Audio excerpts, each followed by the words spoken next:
but we glory in tribulations. In tribulations also. It implies that there are so many things that wherein a Christian does glory. He is delighted. There are so many things that delights a Christian. But one of them is tribulations. Let us repeat the verse. And not only so, but we glory in tribulations also. Meaning, there are so many things that they glory about. But in tribulation also they glory. Why? Knowing that tribulation worketh patience. Nakita nyo?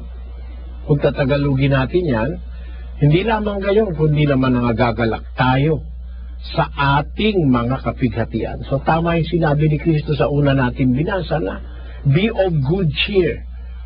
In the world, you will have tribulation, but be of good cheer, ang sabi ng Panginoong Jesus. Ano ibig ko sabihin, mga kapatid? Sa panahon ng tribulation, pwede tayo magkaroon ng cheer, ng happiness, ng joy.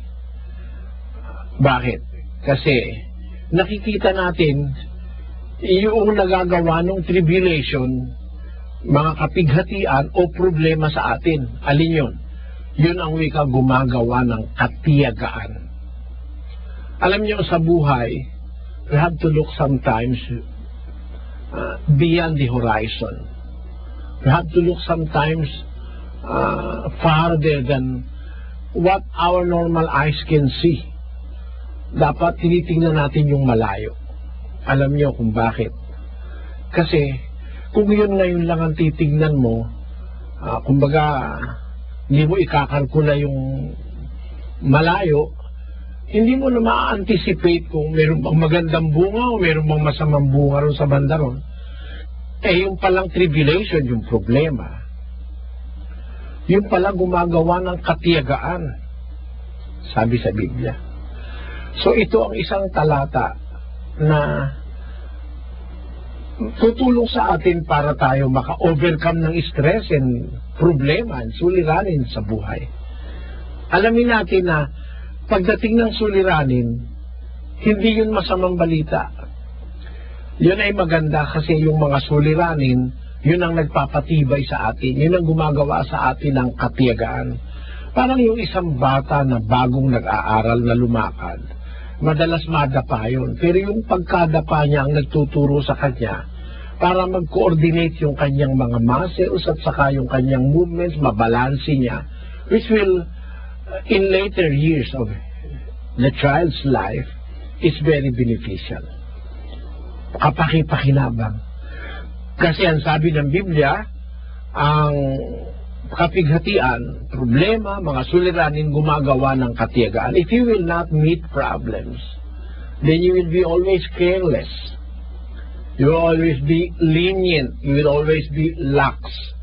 Kung wala kang nasa salubong na problema, lagi ka lang parang happy-go-lucky, hindi ka nagko-concentrate, hindi ka nag-iisip, and you will not be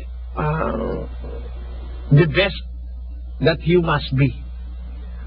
Pero pagka nakakasalubong ka ng mga suliranin and afterwards na-solve mo, then you are a better person. Mas mabuti kang person.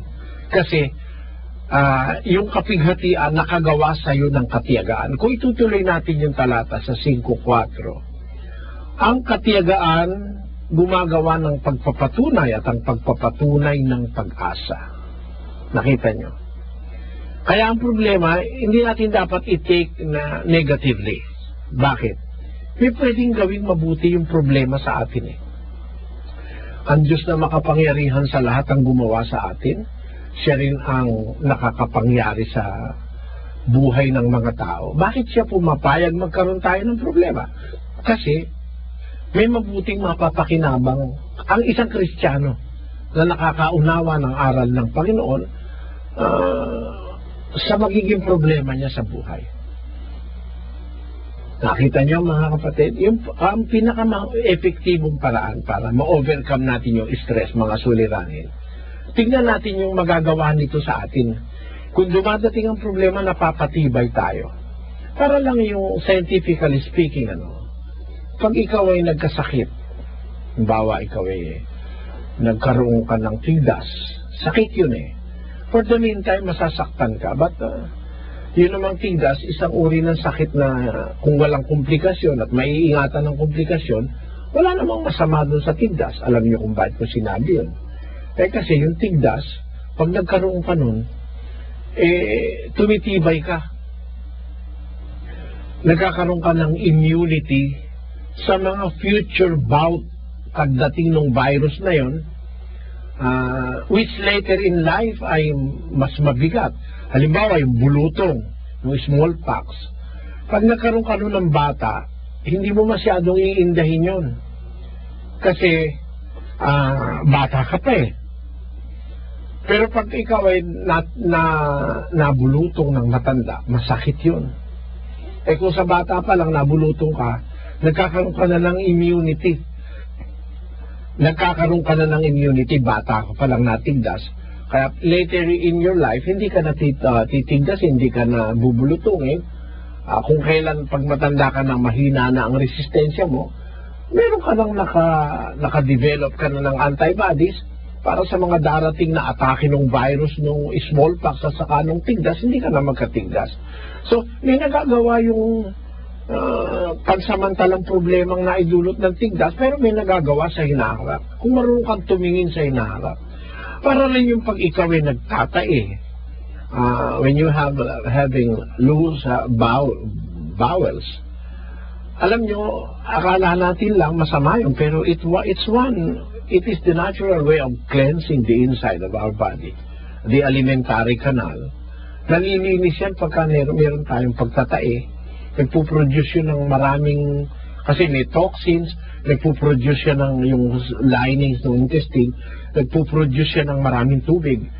Dahil doon, nahuhugasan yung ating, kaya kung nagtatay ka, basta wag ka lang madidehydrate, uminom ka lang ng may kaunting asukal at may kaunting asin, hindi ka madidehydrate o kaya magpa-dextrose ka. It's one way of cleansing the body. So, makikita po natin na ang problem ay merong mabuting nagagawa yan sa buhay ng tao. Halimbawa, nagka-problema ka sa trabaho, tinignan mo na may magagawa sa iyo yung problema mo sa hinaharap. Kung masosolve mo, ma-overcome mo, nakakagawa yun ng pagtitiyaga. You just have to solve it. You have just to face it. At hindi ka mawawalan. You will not lose hope. Hindi ka dapat mawalan ng pag-asa.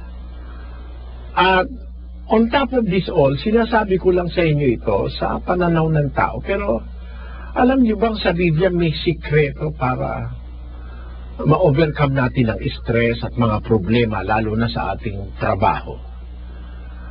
Alam niyo, mayroong sinasabi sa Biblia na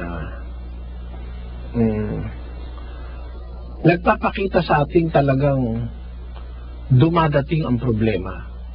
Pakinggan nyo ang Filipos 4:6. Ganito ating mababasa. Babasa po ako. Huwag kayong mga balisa sa anumang bagay. So maraming bagay na maaaring ikabalisa ng tao. Pagkain, naramitin, iinumin, kabuhayan, pamilya, yung social standing mo, yung community relationships, marami kang pwedeng ikabalisa.